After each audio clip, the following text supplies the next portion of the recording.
can see behind me, the icy snow yesterday have completely froze. For all the people who love to slip and slide on ice like ice skating, this is a perfect time to swirl around. Down there might be some crazy people down there. I'm fine.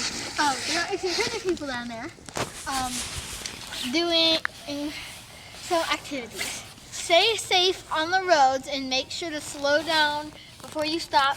We don't want any collisions today.